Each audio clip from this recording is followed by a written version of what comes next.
Yek hati ati Tlingit Yuhan. Qone yanachik aya Tlingit tutultu. Ye awa achtu wasaku. Ya wujin yuqatil atki. Ya ye awach wa ach. Ya hatekh ha. We ḳusaxan yagi. Cupid kha akatkat sewa akwasatu asak. ḳusaxan ate kwalye. Ye awa acho a uhan. Tlainach hayati. Tlachtua ashku. Ayanach aya eullatish. Achuech aqausagu in kakachta aqadatu kakachta laati. Chish yuhan. Ya khanatsu. Wait ayakukinki a. We yuqatang shagun adataya. Kakachta laat. We yeda dunei at dasa atuyeti. Wishkashnik klein sheet dach. Wait atsu adat yejagachtune. Yewe achtuasaku yisaku gunilchish echa. So we'll start off with if anybody got any sentences or language you want to share. One suggestion I think was ḳusaxan. And so, but we leave it open because not everybody's into Valentine's Day, which is totally fine. Everything is just, we always just have sort of suggestions just for themes to sort of talk about, but you're always free to bring your own ideas. And we'll just start class with, if anybody wants to share. It's really great if everybody does, but I don't believe in adding pressure to things. So if you don't want to, or you're not ready, then you can wait till next time. But if you end up going the whole semester without doing it, you're kind of doing yourself a disservice to hide out in the shadows, and step out, and it's good to hear your voice. Whenever you're sharing, there's no corrections that are offered. It's just sort of what instead we're going to try to do is respond to the things that you say with some other language, because we're just practicing conversation. So what the goal is to make it a language of use, and also to just be used to putting some things together and figuring out what you want to say, and then trying to figure out how to say it. So does anybody want to start us off?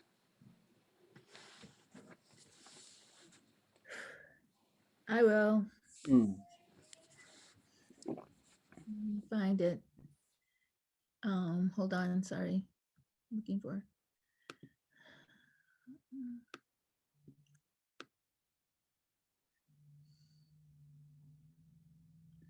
Had too many other things open, so I'm trying to find it real quick. Right, here we go. Okay. So I need to say that I'm hoping my other people will have things that are more happier.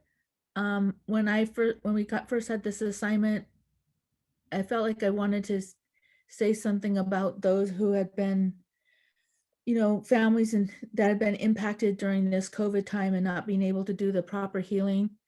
So therefore my message is along that line. Dutu akautli at akautli at darn it, I practiced that. When Nick akadi akanayen kunakwa wudichin shaka kayadak dakak hakwani gaisanik has to take Shai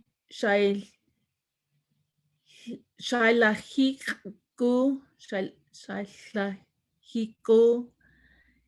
Tek Kusihantin Chaatek Katuk Ye Gugwati Kukwati. Sorry. Kutu kuka ayanaha yakye a guatlidis. Aquatis. Sorry for the language challenges. Okay, Gunchish.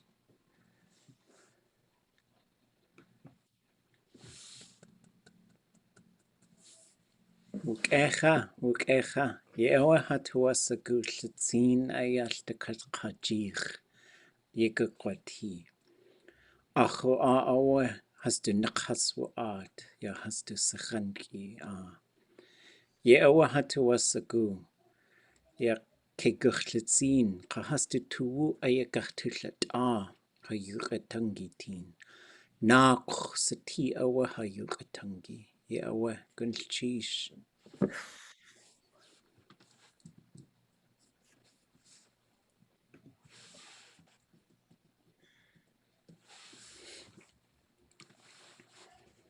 Okay, det satser.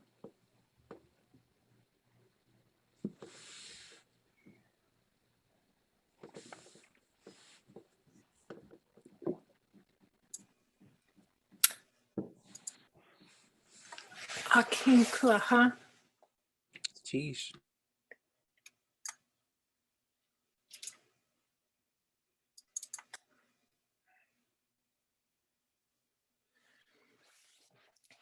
Yiksikan. Akakadulaki at akashakit we zish. Asin kunak dak kakawanik. Yagilach. Had trouble with this verb. Latin, Discord, project ideas and help, Crippen keyboard how to. And duashiik ye asene. If I could have some, I looked in the Verb Dictionary and I found this, but then I couldn't find anything about it later. So that's my frustration this week. We can deal with it eventually, maybe. Ye deka kosa tu. Ye deka kosa tu. Two. Cheers.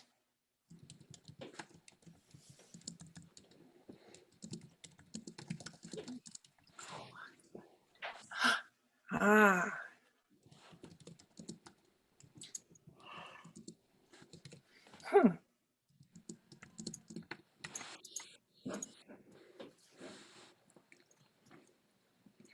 Okay, gonna cheese.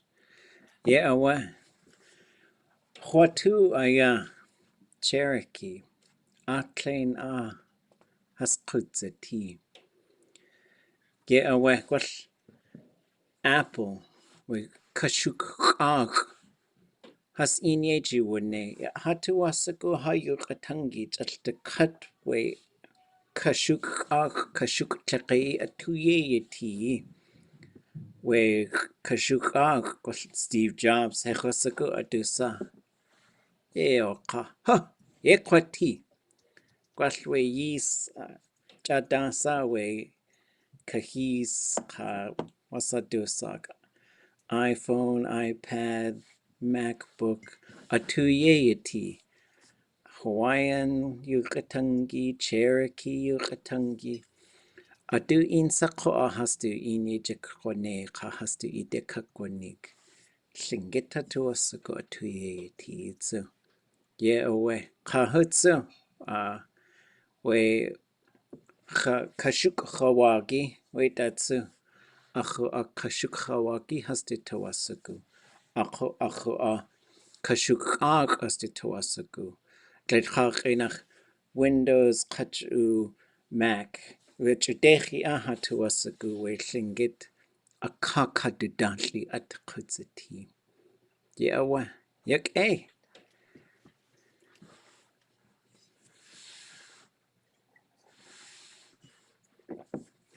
I thought Google search Tlingit,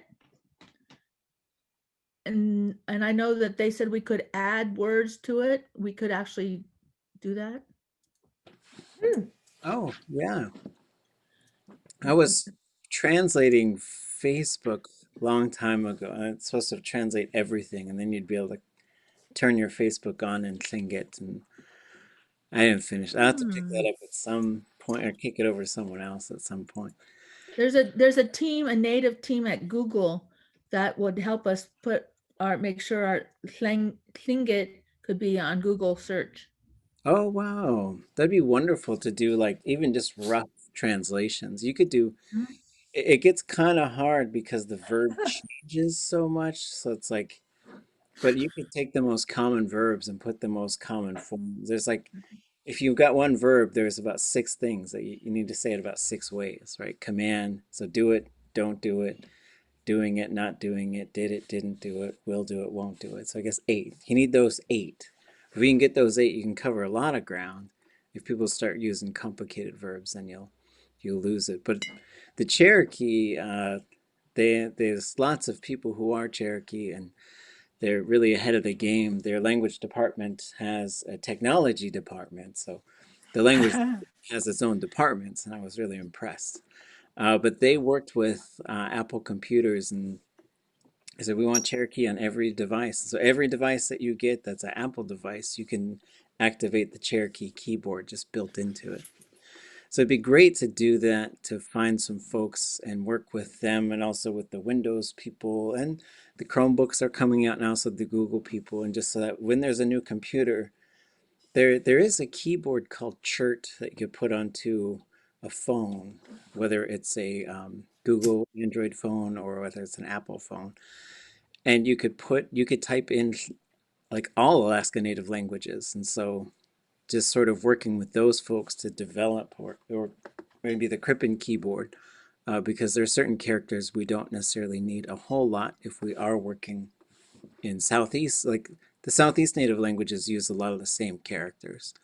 And so maybe one option would be to try and make that just there so that it's easy. It's just something you activate instead of something you install. Because if you have to install it, I think that cuts out probably 80% of the users, maybe, because it tends to be fairly technical.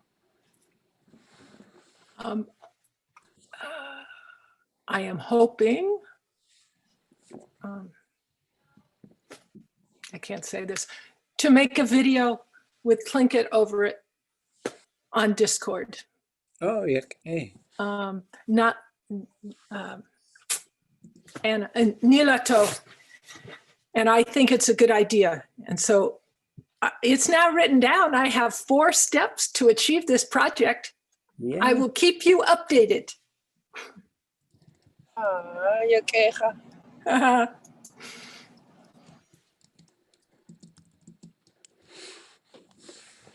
Okay. Everybody else have ones to share, thoughts to share, sentences to share?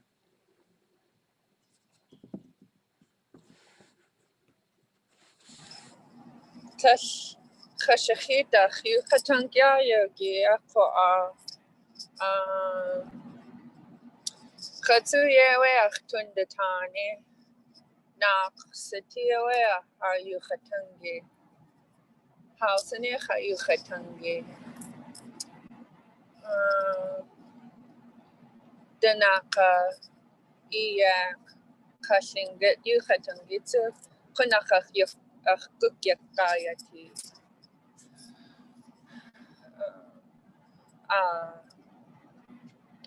bound or ḳusaxan yagi adat ko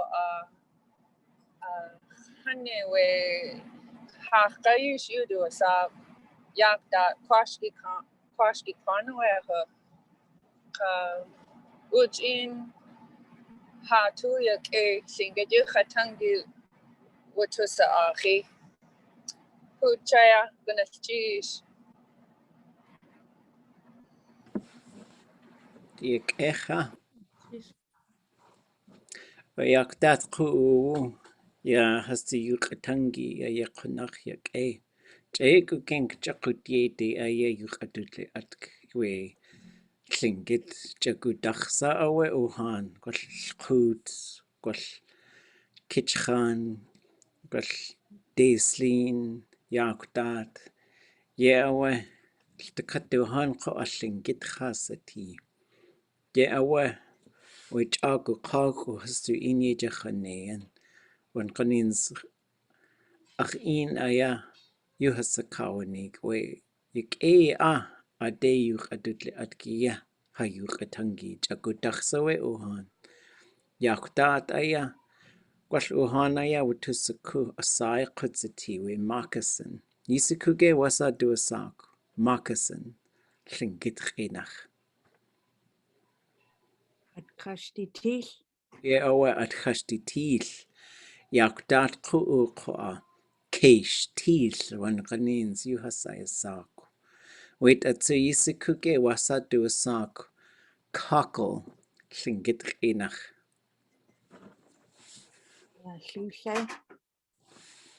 ye awe ya llwlleit yakdat ku'a sah ye awe one kanins chakut sai qutsiti one kanins just chayuking chakut yuqadutli atk yak gwell quwakan de slin ku'a quwakan Jishugu at ku'a ye awe achtuasagu wutusaku we dialect dat yakdat an gun stakhin ku'u ka chagudachsa Gulchish, echa.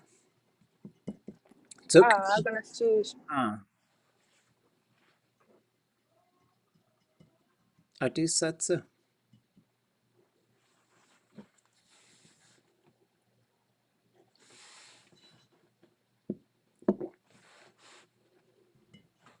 Ach, du Schkachnik a. Jeez.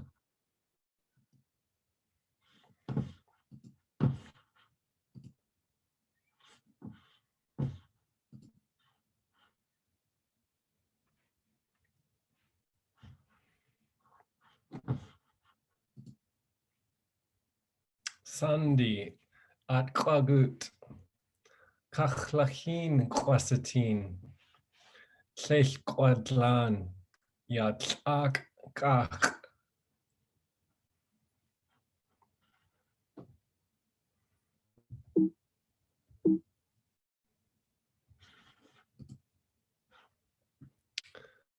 Chal Kwasatin. Chal Tlech Kayani Uti.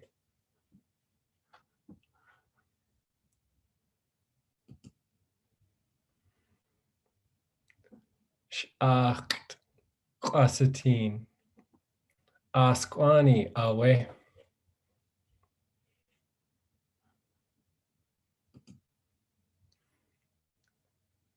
Ikshaltin Kwasatin.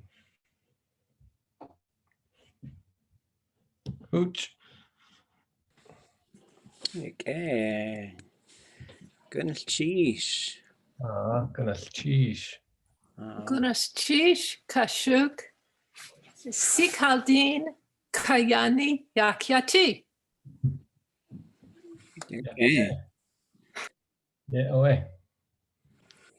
Nak aya atuyeti tsekshaltin. Click awe.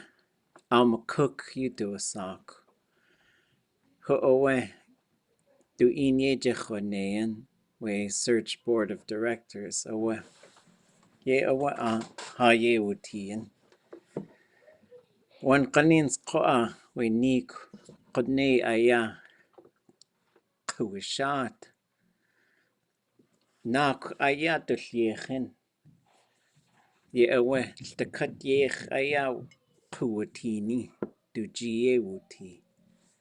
Spikshaltin. Sacht. Sak echi. Ka. What's that do a sak? Siksh. Khati. What you do a sago at. Just chayeku genki a aushakuka de aya yedisni ya waita. Gwell chayeku genki we kayani icha hooch. Kakki jak, ik gwajak. Achaway tleshach tuashku kai aku. It's akko akat exhaltin. Yke. Ye awa shkate khanakawani kyata. Gwashwe nak aya itawasaku. Just heen aya with ka kausaha. Kasaha awa ada. Gwash punch aya. A cook ye cook gitla sus. Aga away ye ḳusax gunil cheesh. A joy ik gwahash. Hana gusak awe. A shilko has yachya tea. Ye awa ha ideka kidishi gunil cheesh. Zacht kwani. Well, shaltin kwani. Ye awa khana kawani gadan. Ka yatatsu khwatu. Chak. Gwashkone ayakin nik. We kleinach Dukonate kanayi awe nak gakuk koshi. Gwashyel nach sati. We chak nach sati du idekuchtishi. Atkuk wagut. Aka awe. Chadak nak sawe atinach yati. Gwashdekat we kayani. Kayeye yati. We klek akwa. Just yatayach. Chuyawe uchcha akach ausha Ka ausaku daka sa atinach yati. Chak gwal ishantu nigu. We adai awe nak sati. Ka tsacht tsu. We tsiksh khati. Da akhati aya akawatech. Aka awe kadanja yachyati. Ye awe khashetut aya shkadil tsiks. Aka kunach akkwaltsikhwa. Hachu. Akawe nik ya atudacha yekakwati. Okay, I like the shachk. There's lots of good things there. It made me think of medicines, just looking at the pictures. I used to visit with Alma Cook quite a bit. She was a Haida elder from Heidelberg. We were on the search board. At one time we went to watch basketball in Prince of Wales because we had a meeting down there. And she was really excited because Craig was playing against Mount Edgecombe.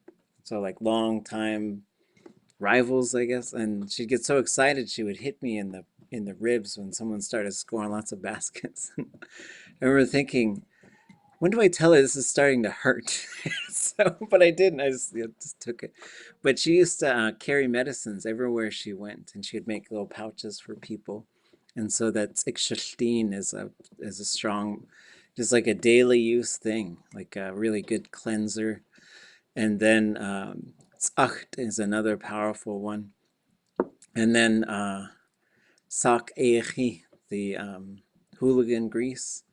And then there was qanch, so like tobacco. But tobacco is mostly like a gift that's sort of given. It had certainly ceremonial uses. And then the one called false hellebore, which don't mess around with it. If you don't know how to do it, don't ever touch it because it can kill you. But they would smash up the roots and make a powder out of that one, and you sniff it and it makes you sneeze a whole bunch. It's supposed to get everything out. And apparently if you look through it, you don't turn to stone if you saw Raven, because Raven could turn things to stone.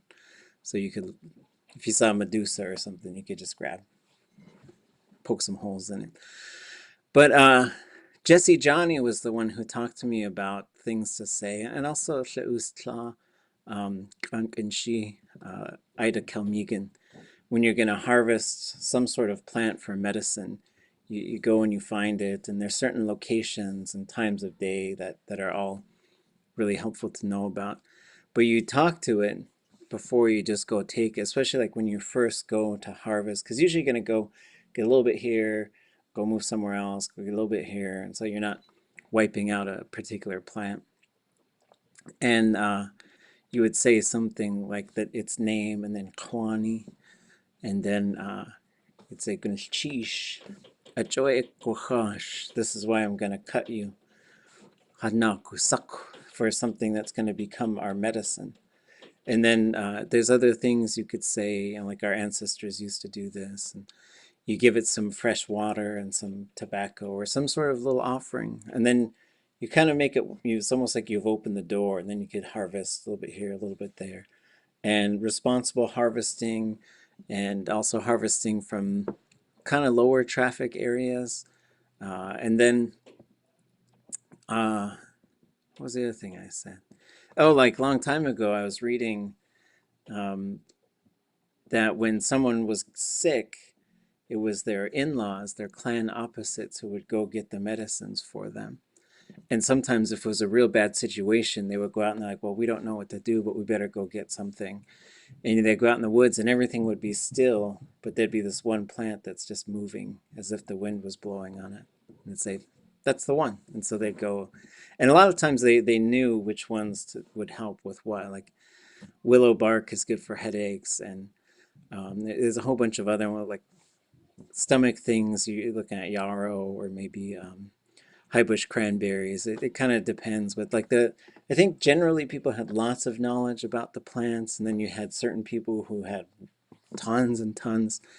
And George Davis said, it's going to be brown like light wood, like something really light, like maybe this thing here. It's going to be kind of that color if it's for daily use, and it's going to be a really dark brown if it's for medicine. And they always say if you're taking it for the first time, you just take a tiny bit just in case you have some sort of reaction to it. But yeah, well, sheesh. Okay.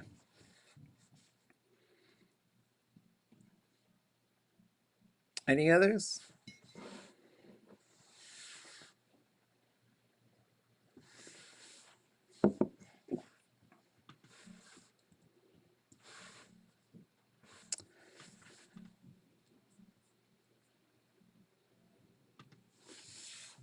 Oh yeah, well.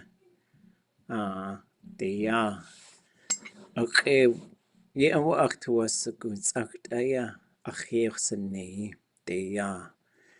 One canins way na dayin. Ayach awe was a good utat aya. Chote. It's acht. It's aya atuyeti. Hachun kian kahakanian ko atakaku it's acht aya tesh aye uti. Skúch éit YouTube sock aya clitcach in balsam. Ye awa tsachtiach yeti a de has aus ne we nachtin. Okay, let's cheese.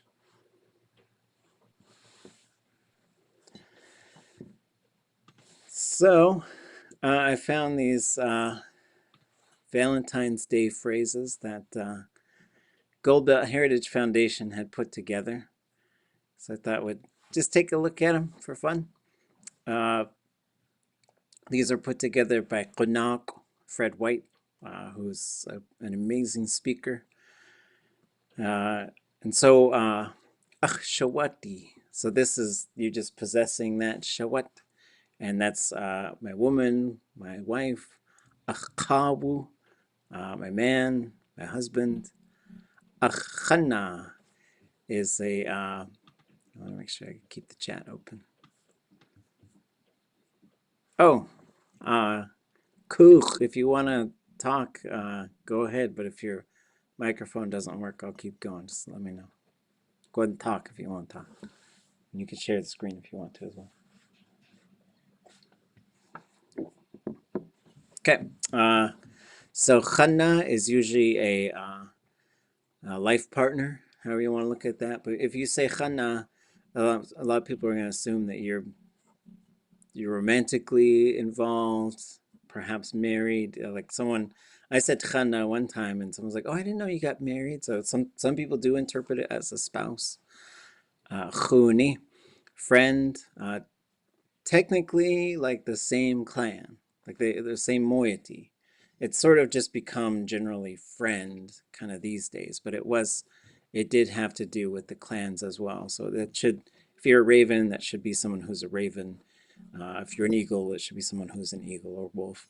And if they're your clan opposite, you call them kani. And so this is just pushing things back towards our kinship system. ʼatángi, I don't know that one. That was cool. ʼaxatki. So shatk and yaduk are they're usually, that's like a girlfriend boyfriend, but like talking like life stages. Shatk is they're old enough to have, they can have a baby if they did certain things. And same with yaduk. So they tend to be sort of like late, getting into the teenage years up until sort of near their 20s. It's all sort of, once they start getting above, like, you know, into adulthood, then you have like the yis ka and yis shawat phase until they're ka and shawat, and then ka shan and shawat shan, although you always got to be careful with those two. ʼatángi, tlilk is, or ʼatángi. Chunk is a way, this is where you talk directly to a grandchild, is you say chunk. This one usually, I usually write it with an apostrophe at the end. So this is one of the words that ends with a glottal stop. So you'll say achja. So it's got a real, it just gets cut off. The vowel gets cut off. That's a sweetheart is basically how you, talking directly to a mother, atle or atli. Talking directly to a daughter, sik. Talking directly to a son, yitk. So this K apostrophe you'll see in quite a few of them. It just adds some endearment to it. It's usually for small things, but it's also for things that are dear to you. Yatachun ka is a straightforward person. Doesn't have to necessarily be a man, but it usually means not telling lies, believable, does what they say they're going to do. This first one shouldn't be underlined. Is usually like a warrior, someone who's been involved in combat. Nuch is a shell, and then si is a doll. So nuch, si is like a little shell doll. So that's a China doll. And so that's something, sort of a cute term that people started using. Yashuk is a smiling face, so happy face. Shidahuni, I don't know how that one works, but I guess there's terms for secret lovers. I don't know about this one. How. So this term how, on its own, I interpret it as sort of like, well, you know, so it kind of depends on the like you could say that when you first see somebody. If someone tells you some kind of information, you need to sort of think about it for a second. I've heard storytellers will just say it every now and then, just be like, well, and then they'll take a little breath and then sort of keep going. There's a kind of a similar sounding one, which is like H, A with a high tone and then apostrophe, ha, and that's more like getting into some surprise, like I'm mildly surprised. More, suk. And this one is really fun because like it can work for like, let's say I gave you something like a cup of water and you drank it all. I could say suk ge, so suk ge, and that's asking you more. And so that's a yes or no question, right? And obviously I'm saying more water, right? More of whatever the thing is. And I could also use it for like, if we're friends and I can do this without being rude, you know, I could say suk, you know, and I'm just asking for more of whatever coffee or tea or whatever it is. This can also be used in front of a verb. So I could say tsukinasne. And so that means keep doing it. Whatever you were doing, do some more of that.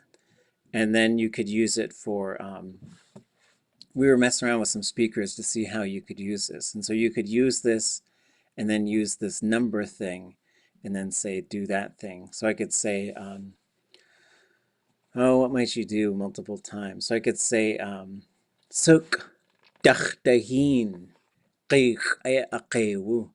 So it's like throw the net out 2 more times, right? So it can be used for that, to say like more times of whatever you're doing. Yuk'e, good, great.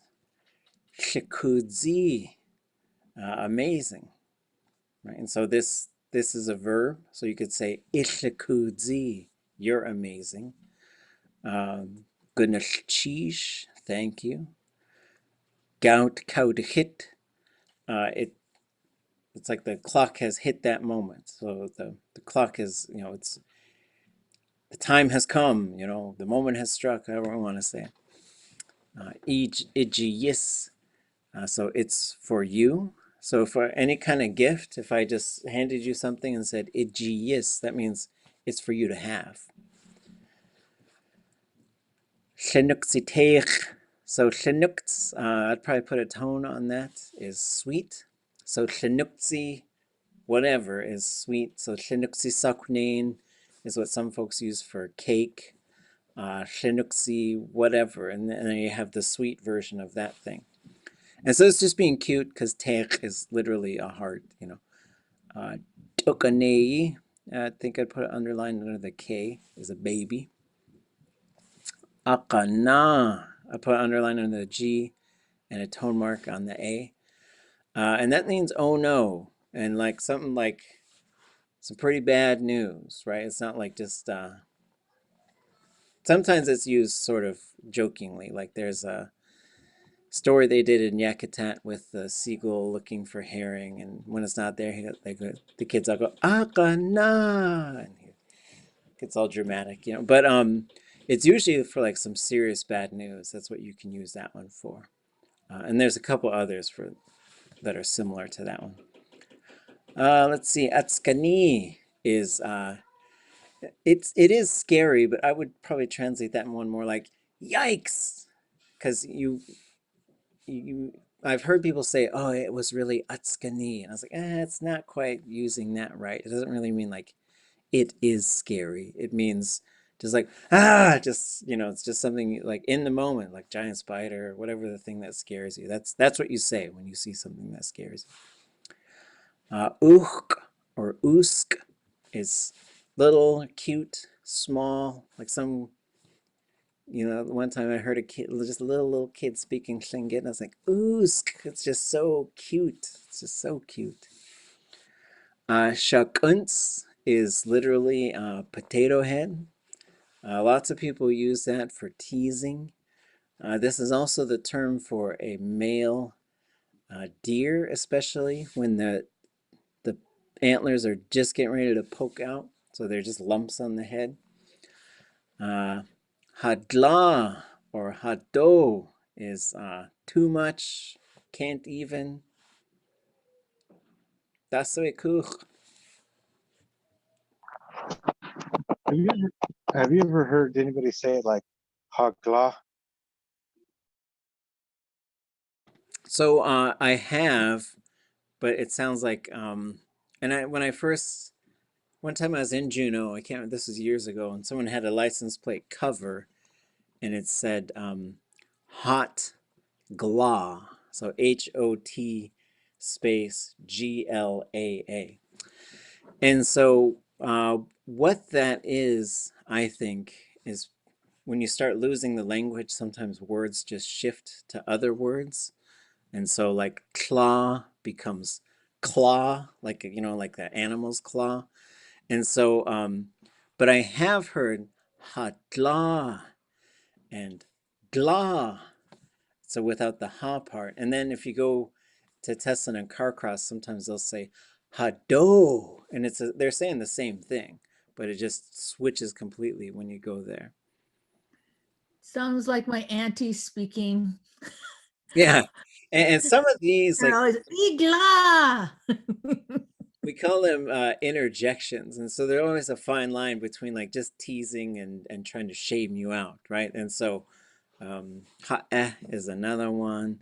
Ja, like that's a one. And so a whole bunch of them. And as long as if they're laughing, then it's fine. But if the tone shifts, then it's like you better straighten up. So and then Ishan.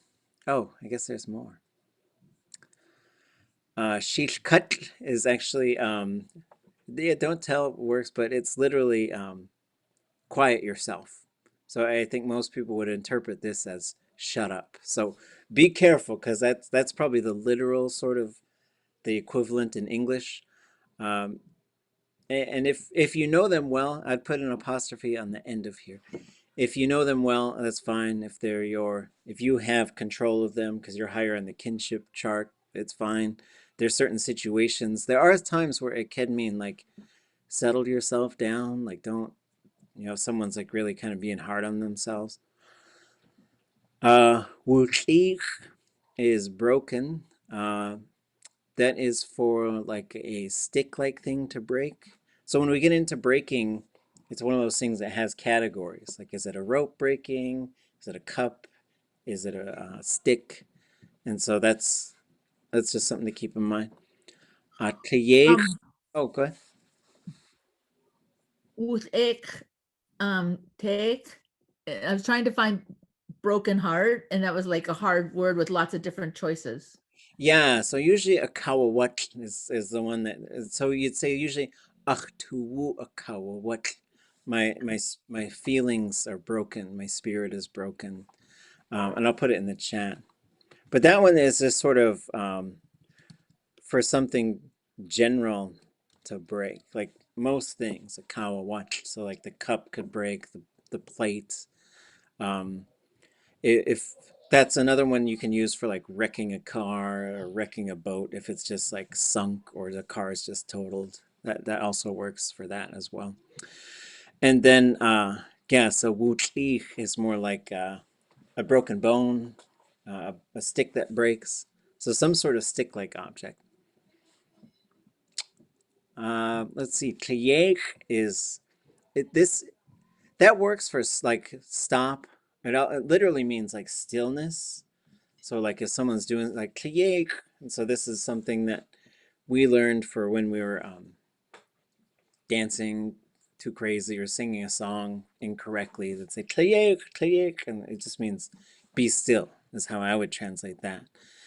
And then there's times where it doesn't mean really like stop, because you could say tliyeye nati. It could be a command form for like be still, tliyeye inati. Or I could say, huh, tliyeyati. Wait, like that thing's really still. So it could be just used to talk about like stillness. De away is more along the lines of knock it off. Let's see what else we got on here.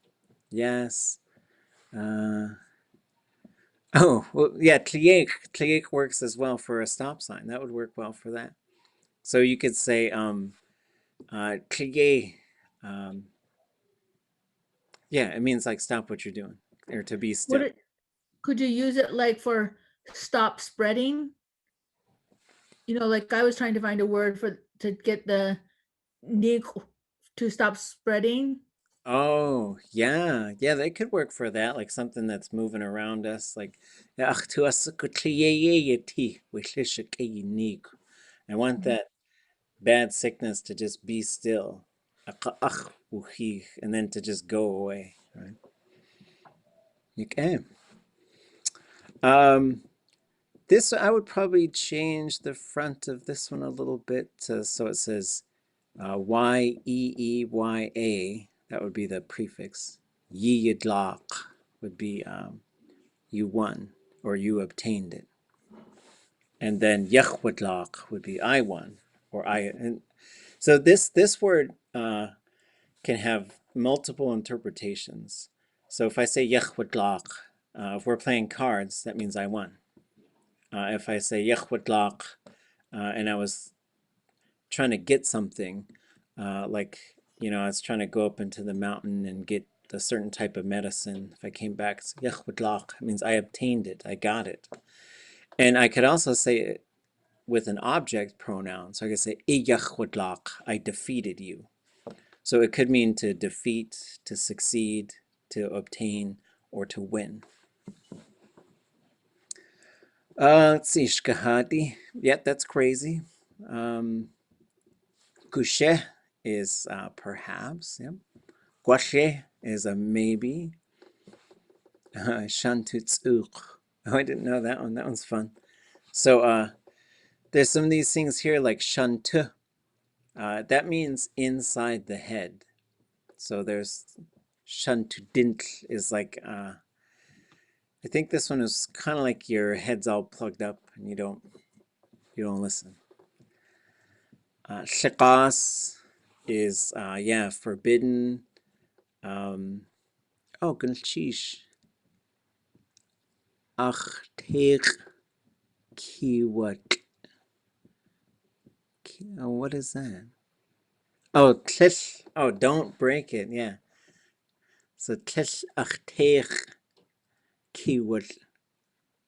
Kiwat. Yeah, so that's using the wat. I would probably take the T out of there. I don't think the T needs to be there. But yeah, so we've learned a little bit about patterns. I think we'll maybe we'll move on. But I'll put this into the chat. These are fun. And let me make sure I'm sending this to everybody. And so we kind of talked a bit about these verbs, and I think I want to talk about that for a few minutes and then take our break and then come back and do the Sitka story, unless anybody has any thoughts or questions.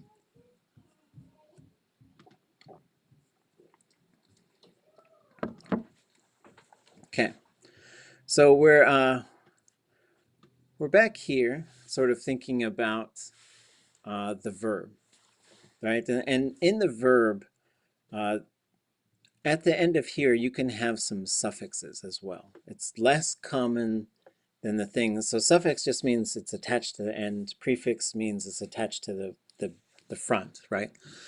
And so when we say the front, that's the first thing you hear or say. And we say the back, that's the last thing you hear or say. So some of the verbs are going to end with an underline K, or like we just saw that one, underline XI, underline K. And that's what we call like a prohibitive suffix. So it means don't do that. So it gets a little bit more complicated to say don't do it as opposed to do it. There's just a few more sort of things you're going to have to add.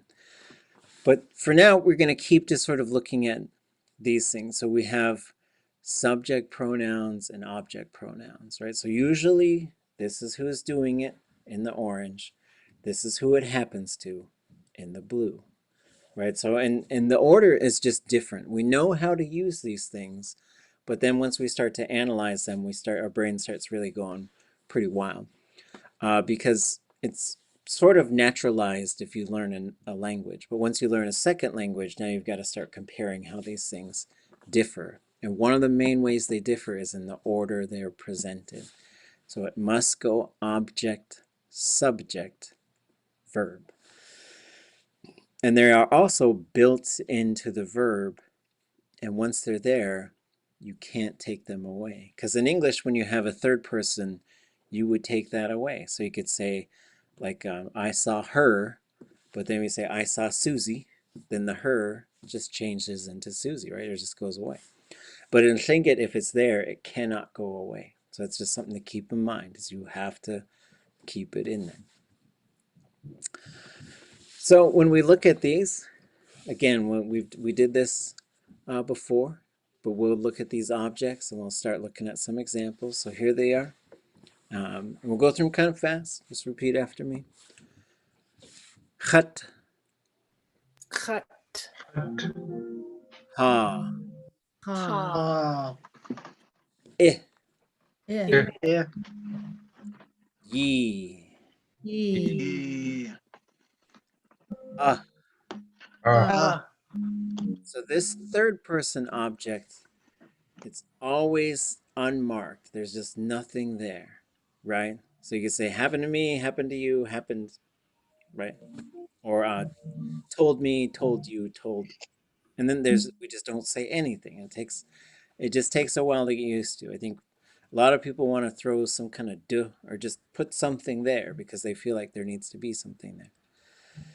But if the object is also a third person, they, them, she, he, then it must turn into the So that's why you always got to keep an eye on whether there's an object there. Ka, Ka. Ah. t, Ku. at, At. has, Has. Us. khat yak e, Hat. Hey. ha yak e, yak e, Okay. yi yak e, Ye. yak e, Yak. Hey. Okay. ka yak e, Ha. Yak. at yak e, At. has yak e. So then we'll look at this love verb again.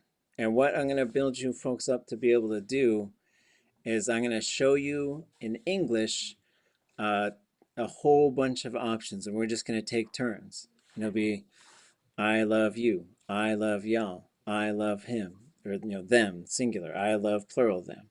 And then it'll switch. You love, and we're just going to go through every possible combination. And then this is a good verb to do that because there's it's just an easy one and it's a useful one, right? Okay, so here we go again. Khat, ha, yi, nothing, or in this case, it's because there's a third person doing all of this stuff. Ka or k, at, and has. Khatsikhan, Khatsekhan. Chahan. hasikhan, Hasakhan. Asahan. isakhan, Isakhan. yisikhan, Isahan. asakhan, Sahan. ḳusakhan, Husahan. atsakhan, Atsahan. has asakhan. Has. So this has, that's what's different as well as, you got first person and first person plural. Ha, tu. And then you've got I or ye, right? In this case, ha, sorry. But the third person is pluralized with this has, which pops up kind of on the outside, right? So you can also say things like has khat sekhan, they love me. Has ha sekhan, they love us. And so that pluralizes the subject. It can also pluralize the object, exact same word. Has khasekhan, I love them, the plural group of people. And so that's just something to keep in mind. Like, what does that has do? When does it need to be there? It comes before all of these other ones. Has yisekhan, has asakhan, has ḳusaxan, has atsakhan. And just keeping that order. Like sometimes when I'm talking, like I want to say something like they saw us, and I'll just have to stop and think about it for a second, and then it sort of comes. But for now, we're sort of doing the manufacturing part. We're like just sort of looking at this thing and plugging in those particular words and smushing them together. Any questions about that? Ka and ku. Once again, on ka and ku, what's the rule? Yeah, so it's usually k for people, but if there's some k verb that has to do with the weather, kuwak a, just the weather's good, then it'll switch to ḳa.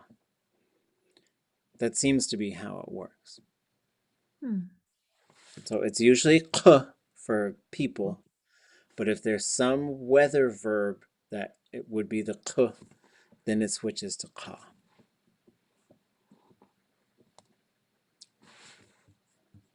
Any other questions? I don't know where the chat thing went. I guess I can't. Hold on. Oh, there it is. Make sure that's open. Okay. So continuing, so we did the object, and now we get into this area that we call thematic prefix. And it doesn't particularly matter what it's called. The most important thing is like what it is and what it does. These are basically nouns that you put into a verb. They pop up right before the object, and then they pop up, or I guess right after the object, and then right before the conjugation stuff. And we'll look at that one next, right? So you can have up to 3 of them on a verb, but having more than 2 is pretty unusual. So they have meaning. So once they pop on there, they change you, and you cannot add one of these or take them away without just totally changing it to a different verb. So wune and jine are 2 different verbs. Those are 2 different verbs. They're related in sort of the type of thing we're talking about, but it makes it into its own verb. So going through these, you have ḳ, which, you know, we just talked about the qa and the қ. There's another қ. So there's a few of these things that they're just identical. They're total homonyms. They sound exactly the same. And you just you'll figure out which one it is, though. So in terms of what this one does, it relates to a space. And so it's just something you're going to have to think about, because it's the same thing you hear in qunach and qudach and qut, which is really interesting. And when it pops onto a verb, you could go from yati to be, usually a certain way, siti to be a member of a group or to be a type of thing, and then you go qudziti to live or to exist. That's where qusti comes from, life. Haqusti, our life. So this q, just keep an eye on it. You're going to see it in quite a few different verbs. And just in terms of like what it means we're talking about some kind of area, some type of space. And I've got some theories on what else it means, but we'll just move on. Out here on the outer part, so slot number 1, it's almost like a slot machine. Like, so if you get a cherry there, it's locked up. If you get a whatever the other symbols are, lemon, and then this one's locked up, right? So you can have things on here, but these ones, the way that they're in these little categories, they cannot, it's like one or the other. You can't have both of them. So there's one of these ka that means compared to. So it's usually going to pop up with the letter U right here. But this is the difference between yage and yekuge. Yage means big or many. Yekuge is this big, right? So it's a yekuge, it was this big. So it's comparing it to something. Again, this is something that you just have to sort of pay attention to as you start learning more and more verbs. You'll see that they have these things built into them. J has to do with a hand. So that's why yejine is work, because your hands are doing. Tu is inside, like tutun is hope or thought.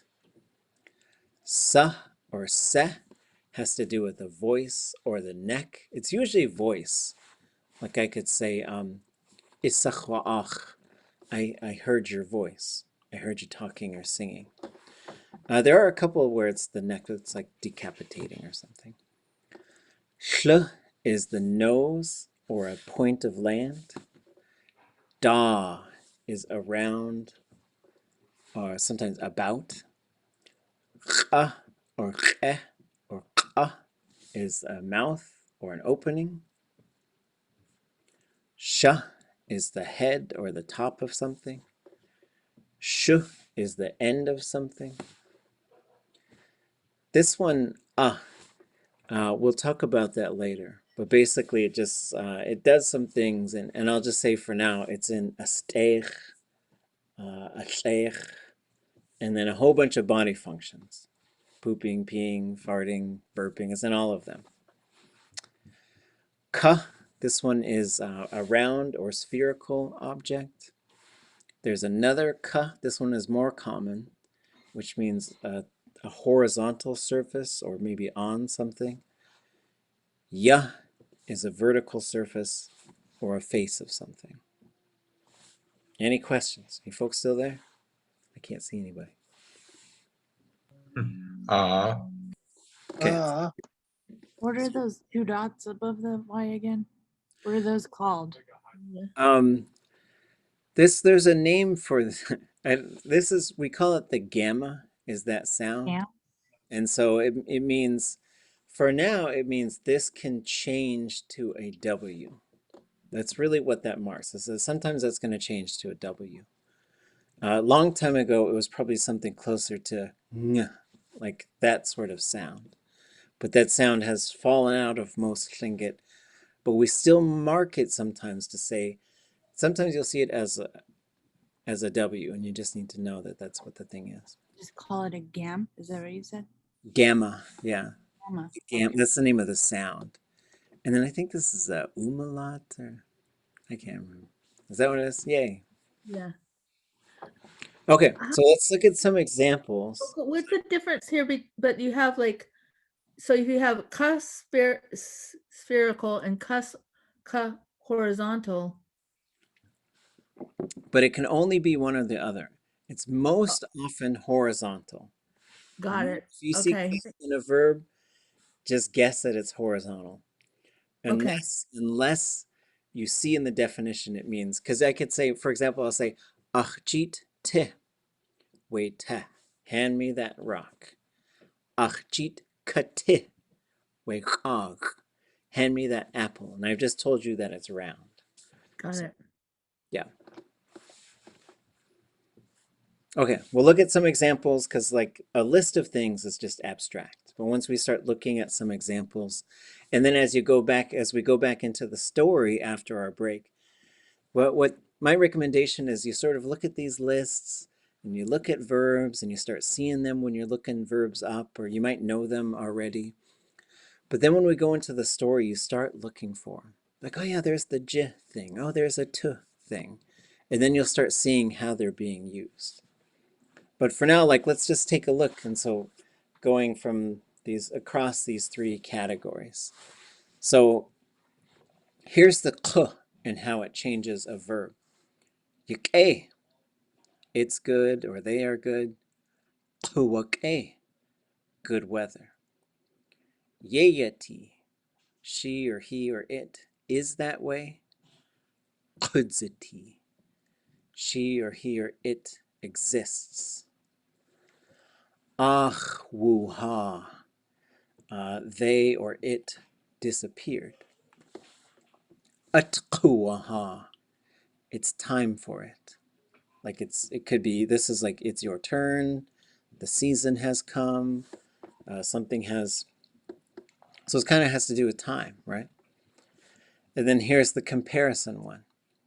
Yagay, it's big or many. Yekugay, it's this big, right? So I'm telling you, like, it was this big, right? Sikak, it's thick, like a piece of wood or something. Yiksikak, the door was this thick, right? So I'm explaining it. Nashe, it's far. Yekunashe, it's, and so maybe I just said like Keijin Kai away. Yekunashe, it's 5 miles. That's how far it is. So it's a little bit tricky, but it's sort of saying it's not this thing, it's comparing it to something else.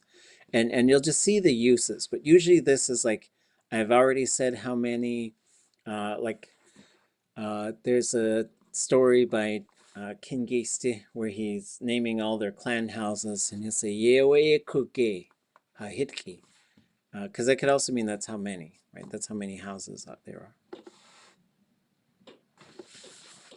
The next one, and these aren't all of them. These are just the most common ones. There's a few others. Zeus has them documented. He's got a list of all the known ones, I think. So here's J, as in Yejine. They are working. T, as in Yutuatunk. They are thinking.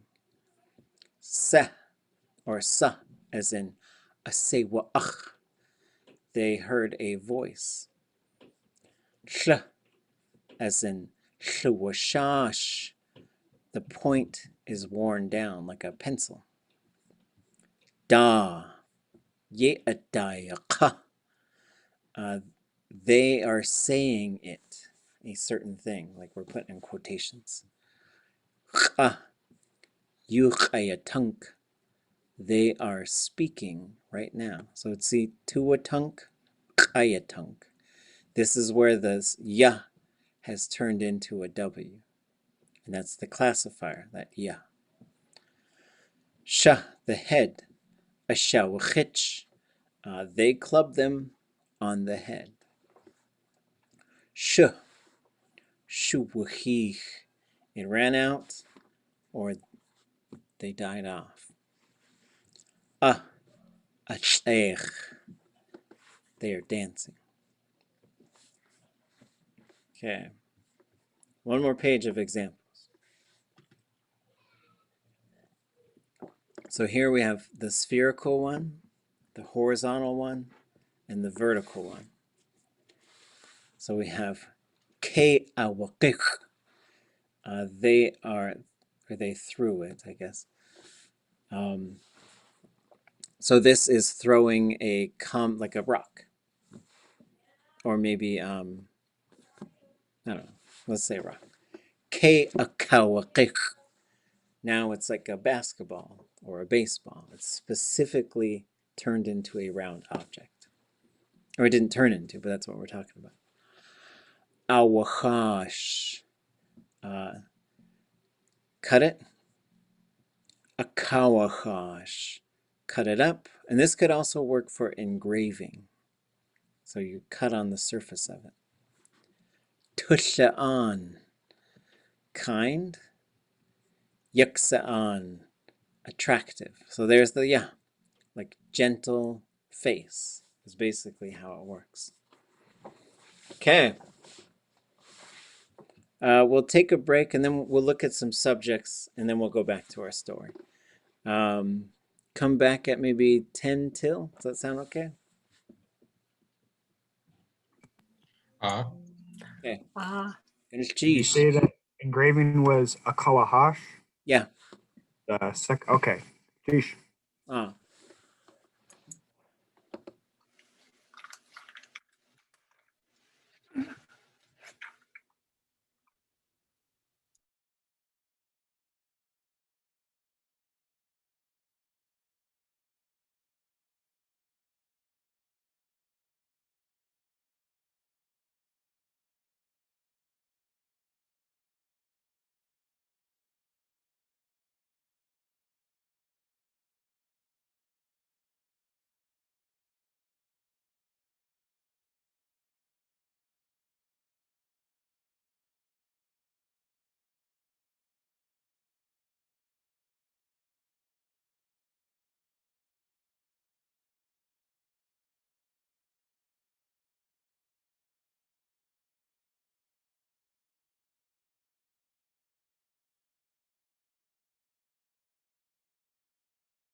All right, Yuan. How's everybody doing with this information? Okay.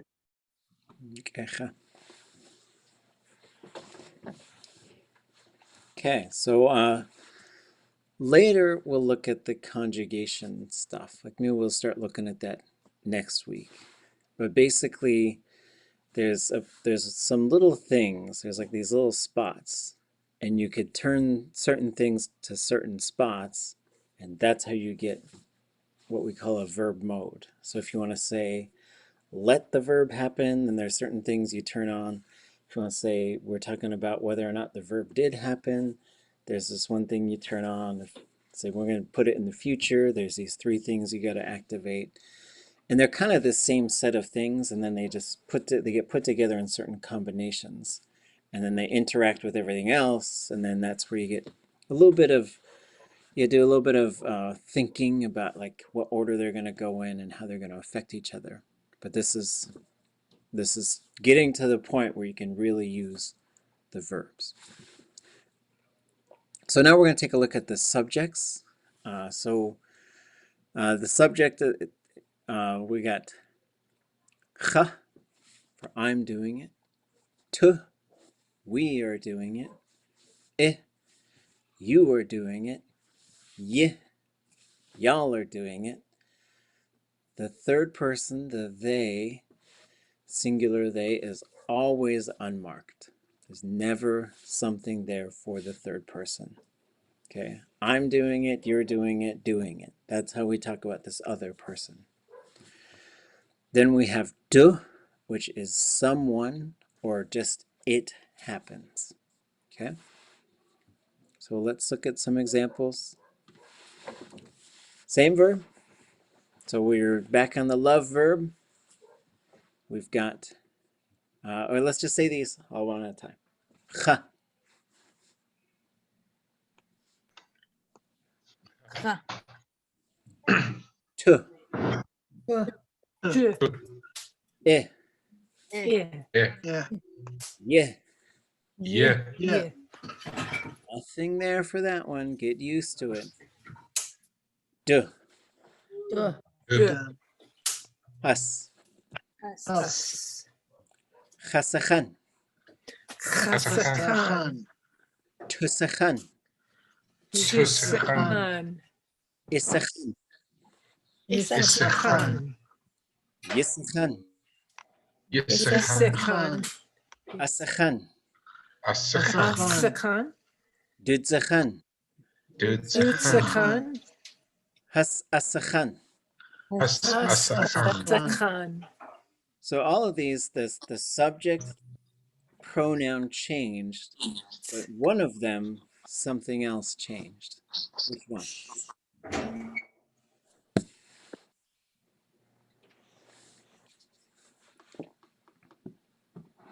One of these things is not like the others. Dudsaxan. Khan. So we went from si to z. That's something that's going to happen. So with this duh, this is one of these sort of think about it now, make sure you know it later types of things. When we look at the classifier, right, we had these sort of groups. We've got 0, S, L, and SH. Okay? When you have duh as the pronoun, every 0 classifier must be 0 or ya. So even if it's a D, so if it's one of these like khadna or khadana, I am drinking it. Idna, you are drinking it. Adna, they are drinking it. Duna, they, it is being, people are drinking it. It is drunk or whatever, however it's said. So no matter what, the 0 classifier for that fourth person pronoun must always be what we call -D. It has to be 0 or ya It cannot be da or di. Any of the non-zeros, S, L, or SH, they must be plus D. So you're going to go from si to zi, hl to dl, Le, sh sh, to to j. j. That's an advanced thing. Don't worry if that didn't make any sense right now. But this is why we looked at that verb about getting a shot. That was kaududli and akaushe. That's all there is to Okay. it. It's just this duh does a little bit of extra stuff. Okay. Okay. Excuse me, Yes. back on the chart of Khan. Oh, this one. Yeah. Dutse Khan, I was expecting it to be,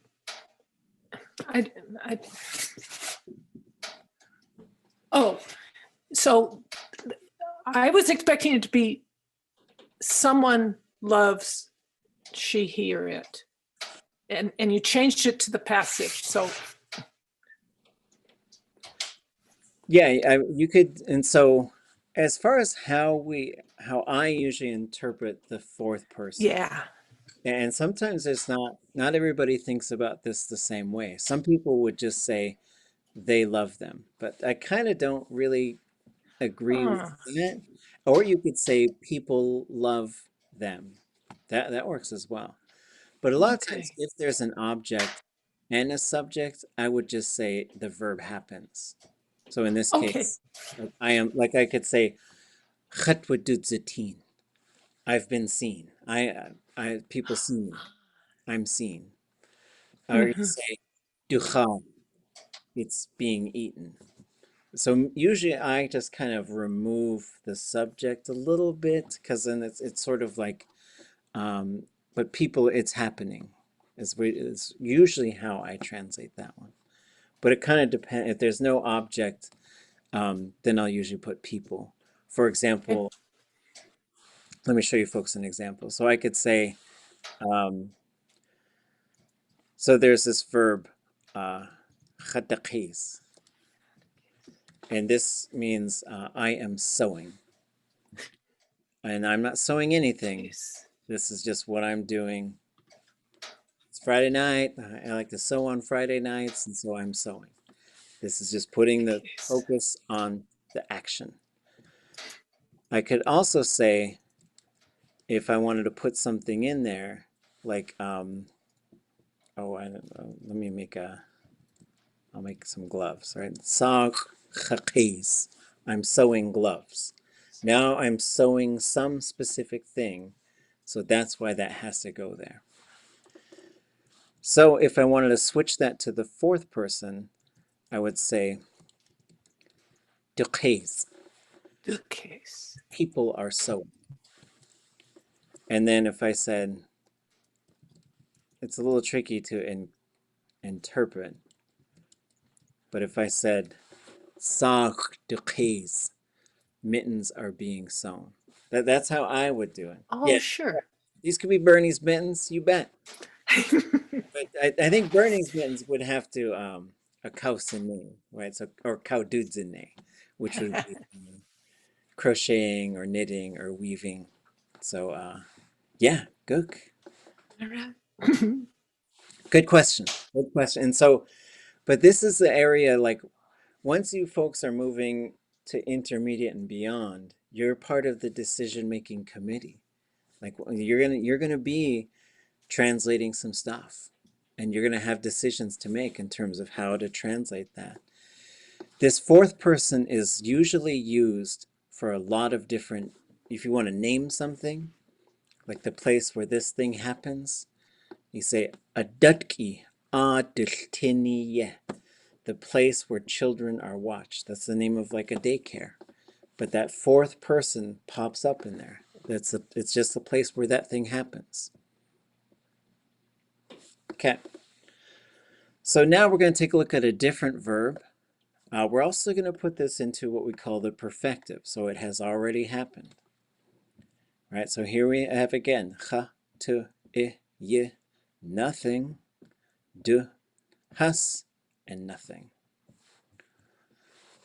ḳuaxash, ḵusax. watuaxash, Watuaxash. yichash, Yichash. yichash. Yichash. So this one has just a little bit of a ye, so you get that, you kind of smile as you're saying, Yichash. right? Not quite like ye, but like yichash, awachash, Awachash. Gosh. waduwachash, Waduachash. has awachash. Awachash. Yuck, A. So just start looking at this stuff. Like once you can learn how to move these and just start inserting them, it opens up the door for using a lot of verbs.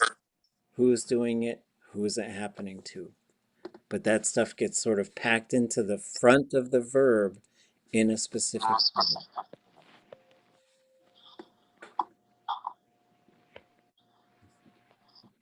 Okay. Okay. Questions, thoughts?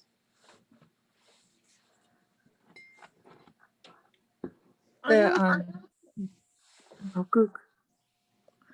just had a question, and you were talking about, when we start getting to the point that we're doing some translating, and I know you have some practice sheets in the curriculum stuff that we can use, but there's I guess what I want to say is that when you translate for us when we're reading stories, I really love the way that you help us understand the root of the word and the word. But when you look to older versions of translations, sometimes it's not as literal.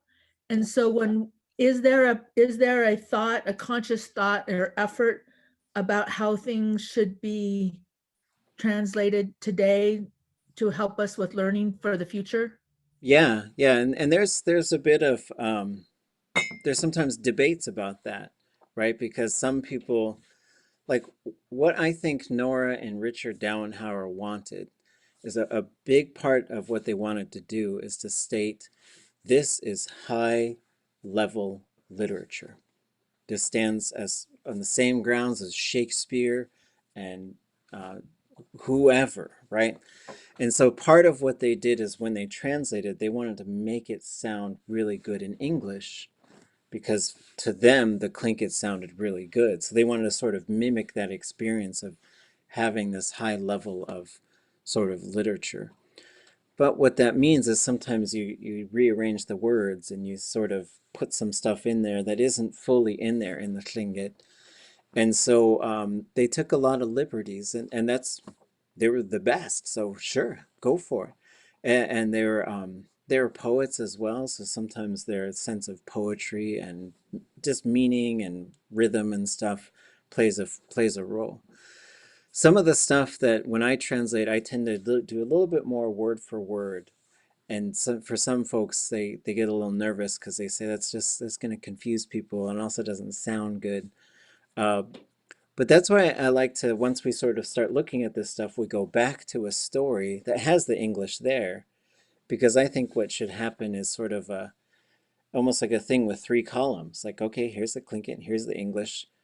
Get there yourself, right? Show me how this stuff breaks down. And so this is what we start doing by just going through these stories, and it's fun because we can sort of look at the depth of language that these storytellers are using. But then we can also sort of start pulling these things apart and seeing the individual things that are in there so that we can start doing it ourselves. And that's what I think helps us learn, because we have to think in Tlingit. And I find when my biggest challenge, well, I have lots of them, but one of my biggest challenges is I stop to try to interpret when you're speaking, when really I just have to trust I already know what you're talking about.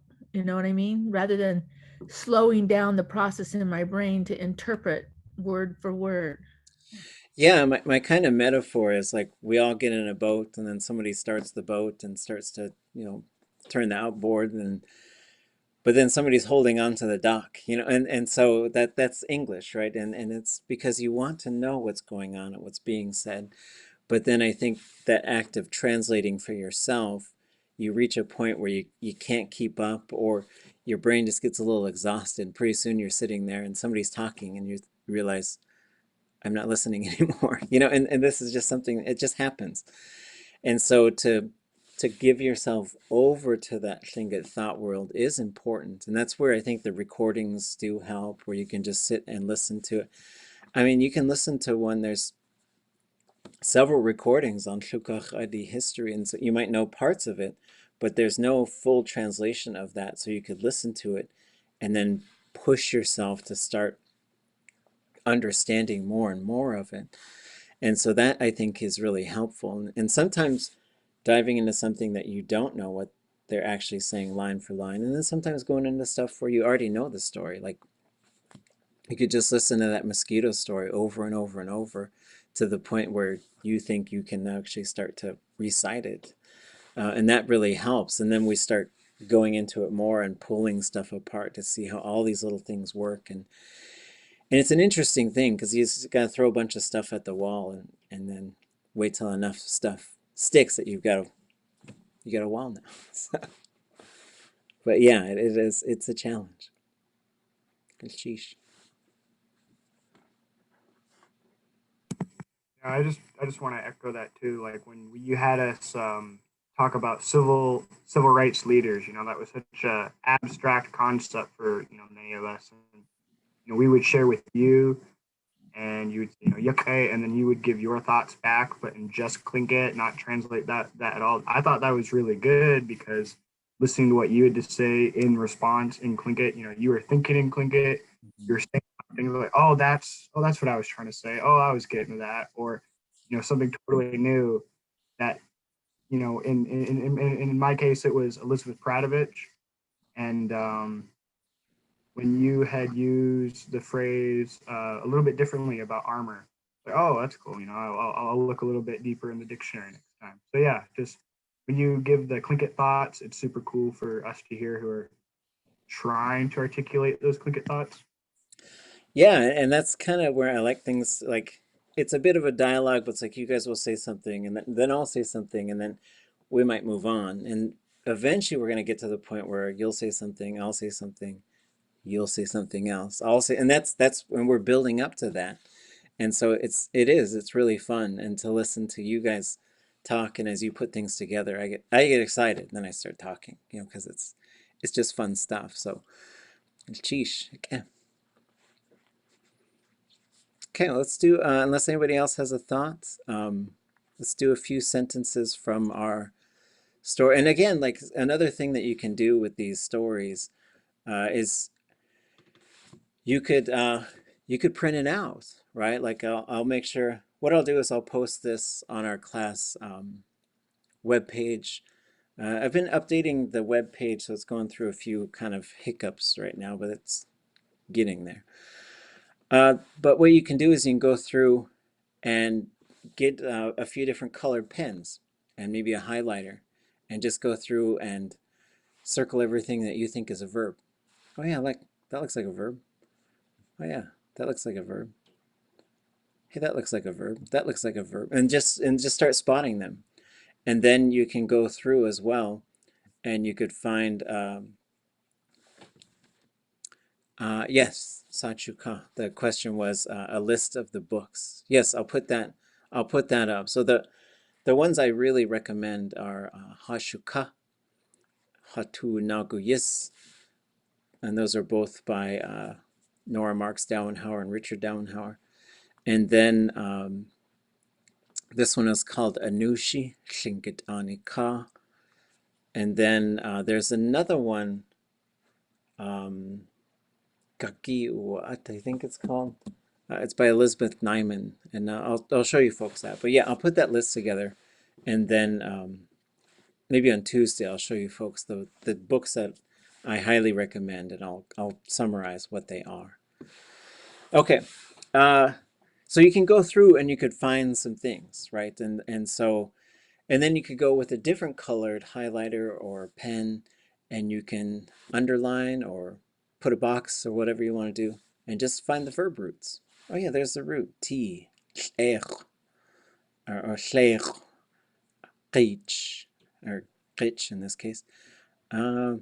Tich, cha, right? And so you just start to find these, and then you can start sort of doing a little bit more. You could write in this space, how does this verb work? What are the parts of it? So this one is y, sh, qich. Those are the parts, and you can see what do those parts do. But it's sort of like just finding whatever your comfort zone is, and then I like to say find the edge of your knowledge, and then take a step past it so you can start to expand that circle.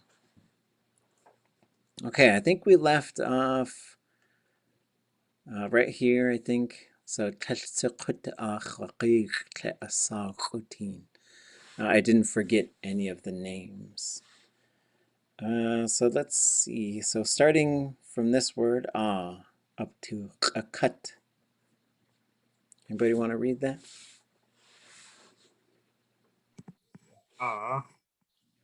Cheesh. He kuna khatak away ua kukhinde. Are we just doing it line by line? Or? Yeah, go up to this. One more, just right to there. Oh yeah, period. Kuna khatak. Oh, kuna khatak. Okay. Hekuna kat o kuch hinde kuna kat. So anything that kuna's, it's capitalized, was probably a place name. Hinde is also capitalized, so maybe it is as well. But anything that you recognize, and then we'll take a look at the English. Away, something's over there. Probably describing the verb before it. Okay. Hinde, away, Hinde, so they're going to this place. I think that's cool that Hinde is a place name, because when I think of Hinde, I think of the little posters they would tape above the drinking fountains like Glacier Valley, like Hinde, they're getting water. So it's cool that it was a place name. Like it was a special place for them to get water. Okay. And then uakuch is to go by boat or car to a place. So yes, Hinde, so this is probably the name of a person, came by boat to the entrance of Redoubt Bay, So Kuna would now be the name of Redoubt Bay, and then Akut would be like the entrance of a bay, the entrance of a body of water, usually. Probably a bay mostly. And then Hinde, yeah, so this is, Heen is water, and then day is towards. But yeah, that's, I think I know someone named Hinde. Okay, next one. Who wants to read the next one?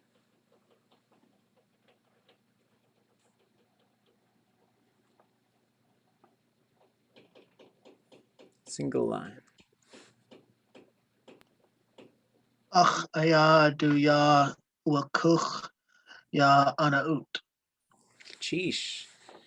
Anything you recognize in there?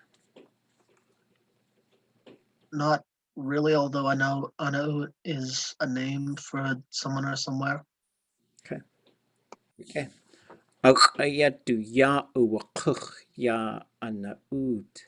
So here's uwakuch again, uwakuch. So uwakuch, you're going to see uwagut, uwakuch, uwaat. It really means like, so kuch is to go by boat or car. And then once you go uwa, that usually means you have arrived somewhere. So we'll go take a look. So here we are. This is where the Aleut paddled up to him. So anaut is it's just hearing aliut and then just making it into Tlingit, so just clinkitizing it, I guess. And so this means there at that place. So this is something that Tlingit is going to do quite a bit. It's going to use or ah, and it just means at this place we've already talked about. So once we've named the place, we'll switch it to or ah. So at this place, do ya uwakuch. So ya is the face. So it's like they boated right up to his face, is what it literally means. But it means like they came right up to him. Ya anaut. Okay.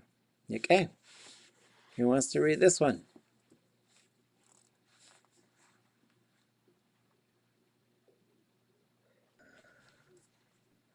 Aya dak aya ausi at yis. Sheesh. Aya dak aya ausa atcha. Yes. And anything you recognize in there.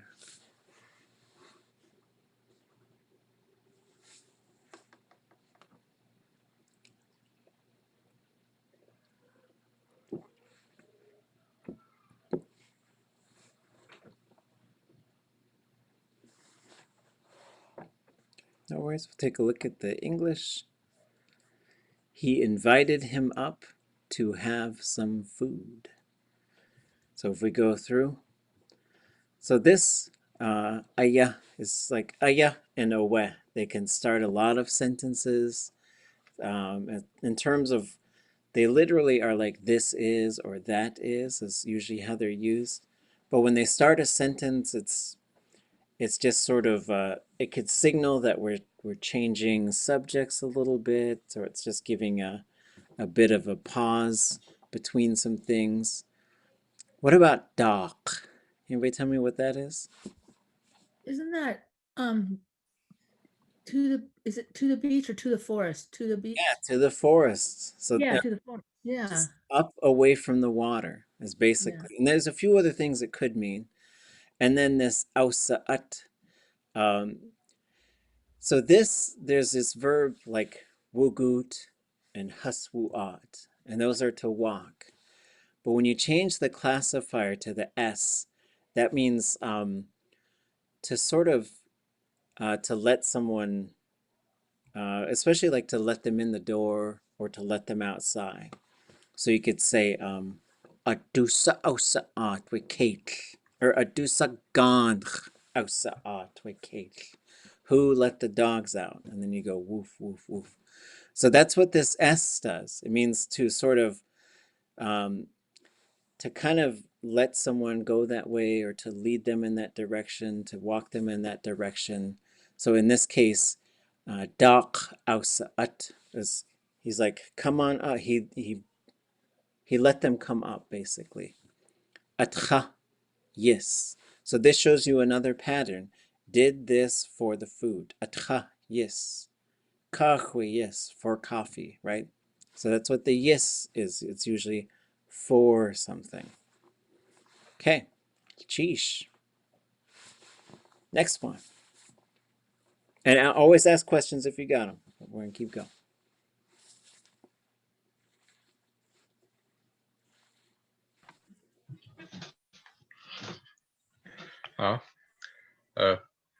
Achech at kokati nik awe ayawashik.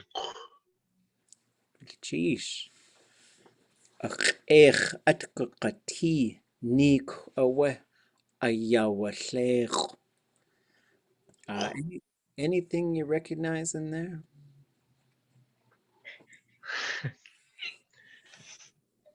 Nik sounds for I keep wanting to say medicine, but it's not. It's Yeah, I don't know. you get the knock for the neek. Yeah. Yeah. Oh, for the pain. Yeah, that's what it is. I knew it was something associated with it. Okay. And But and just to say, like, there shouldn't be any pressure to try and get it. We're just sort of like is that this thing? Is that so? Really open yourself up to speculation, and if it turns out to be something else, everything's gonna be fine. Okay. Okay. So let's take a look at the English. When he was going to feed him, he put ochre on his face.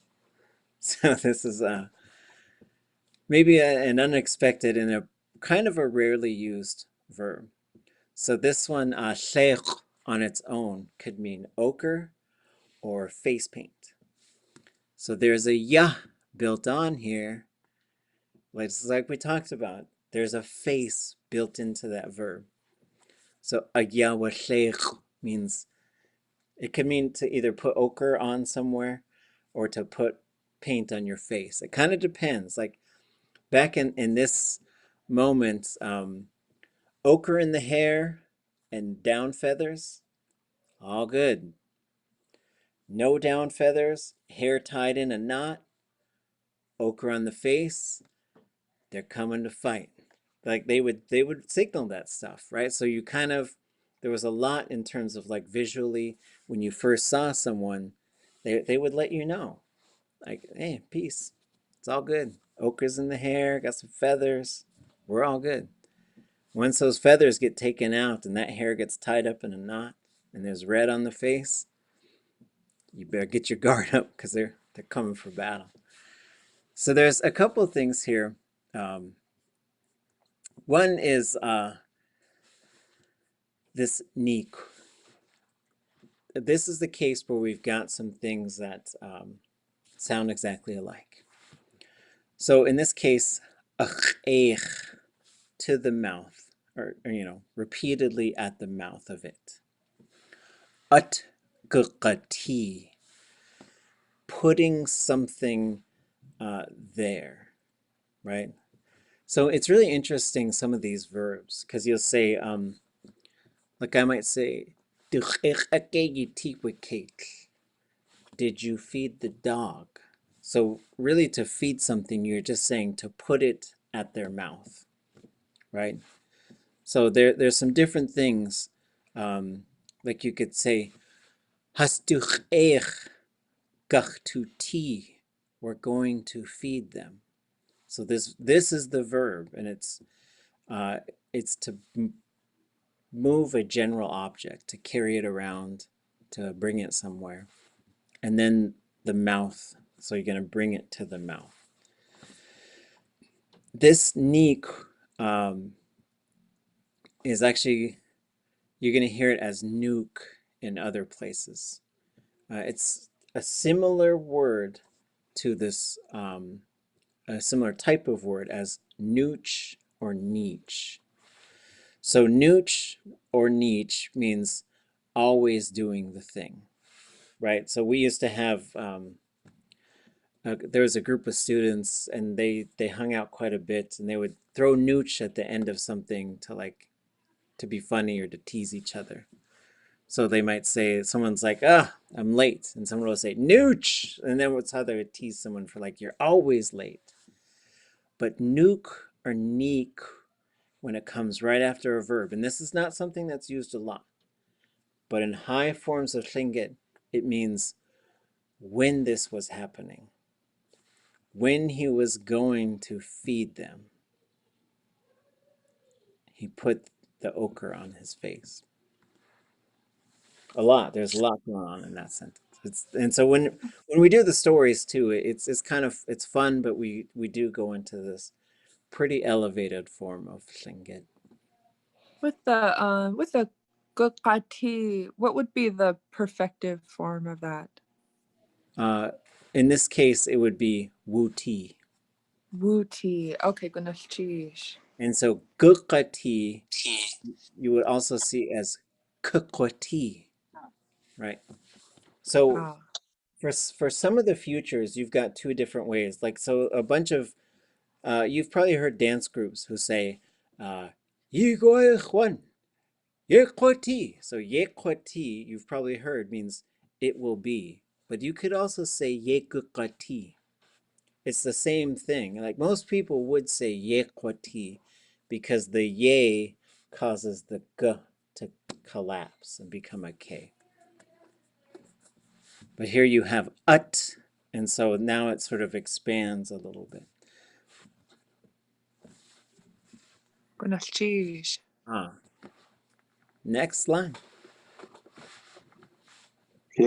Wash kade afligich. Sheesh. Sheikh awash kade outshakich.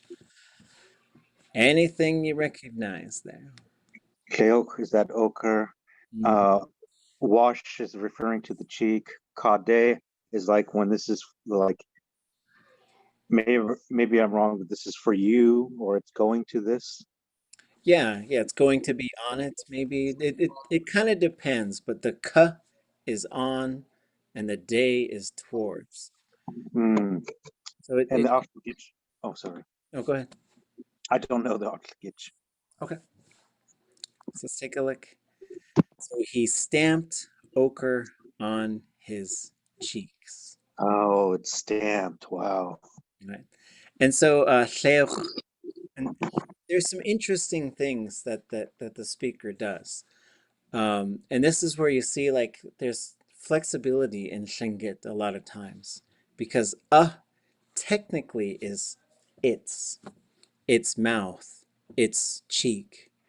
And if it's a person, we're most often going to say du, or in this case, hastu do wash. But maybe there's some reason there. Like, why does it switch? Because the du and the are both third person, with du being human and being non-human. So these are some interesting sort of like logical things. You could take deep dives into like even just a single sentence, right? Because like why did it become a wash? But let's look at this outliqich for a second, just so we could just take a peek at that verb. So we'll go into the Verb Dictionary, and this is where we can sort of explore how to take deep dives into these stories, right? Because the English is there, so it's sort of like you got a bit of a, you can see the goal, and you just got to figure out how to get there. And so the nice part is you've got so many things that are there, these hints that are there. So we'll look at the underlined G for the verb root, and we're going to see qeech. So we see to throw or toss, to pitch using a pitchfork, to fall trees or to clear. And then we're looking at outliqich. And so this is kind of what we're looking at. And then we see some others. So there's like donate, pick out, pierce, to prick or to throw something like a net, to leaf through pages, to open a book, to shut a book, to knock furniture over, okay, to dive from the surface of the water. So like on its own, this is to throw usually things, like some kind of plural object. So in this outliqich, it's like, and so in terms of stamped, it's really interesting to think about how because a single short sentence could sometimes contain a whole bunch of metaphors. And like when we were working on these stories, because the way that some of the upper level Tlingit language courses used to go is you would just sit there and you'd listen to a tape. And this was back in the tape days. So they'd play the tape, rewind the tape, play the tape, rewind the tape, play the tape. And then your job would be to all collectively write down what you were hearing. And then they would usually give us a couple chances to try and figure out what it was. And then the elders would tell it to us. And so it's fun to see like the depth of it. And so wherever you all are at with your learning, just be comfortable where you're at and just know that there's more and more you're going to learn. And then there's also going to be situations where you'll be like, oh, I had no idea what that was. But for me, that outliqich, it's like, boom, he kind of just, it's almost like he threw it on there. He stamped it on. And so Sometimes like the throwing thing, like we saw another throwing verb being used for like to lose something or to lose track of it or to forget it. So it's interesting the way it can just sort of step into metaphor pretty easy. Do you think that, like you're saying, it sounds like he did that with purpose? But do you think he said awash because he was saying it to put us in the state of that person, kind of like that ʼatángi? So it's like when he's telling the story, it puts you in that man's place. Yeah, that's interesting. It almost seems like he's having an out-of-body experience to me. Right. He becomes this it, right? He becomes this sort of, and so you got lots of things because you could have said ush, wash, you could say a wash, you could say do wash, and so do wash would be the most straightforward way. His cheek. A wash would be like its cheek, and now he's become a little bit non-human. But that's not. It's not always a straight thing like that. Like sometimes they'll just do that. And then ush wash would be like this person we've been talking about, the main character. So it's really interesting to see, like, Tlingit always has these levels, and you'll sit there and you'll think about it and think about it. And being in these classes, sometimes we just really think about it and chat, and then Nora would be like, no, this is what it means. It's just that. I'm like, okay. And so we just write it down. But it's fun. Okay. No, I was gonna say almost like the slap felt around the world. Yeah. You know, that's I guess what I might. And it was really neat because these storytellers sometimes, like this is the Battle of Sitka. It's a big story, and so sometimes they gotta use these things right at the beginning. And what that signals, you're like, oh, this is something important because he's using all these different, he's really kicking it up a notch. Sort of like if you went to like a Shakespeare play back then, like not everybody talked like that, right? So all of a sudden all these characters are talking really elevated, and you're like, oh, this must be something, a big deal.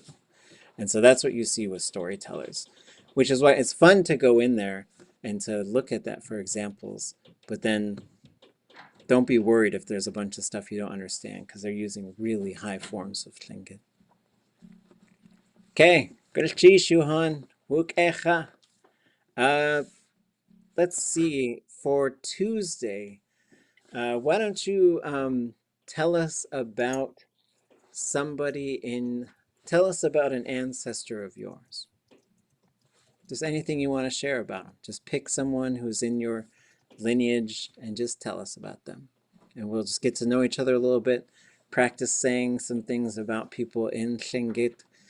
Feel free to email questions if you have any. And yeah, it'll just be fun. And then we'll look at another thing that shows us some other things about the verb, and then we'll go back into the story. Sheesh. Goodness, cheesh. Goodness, cheesh. Cheese.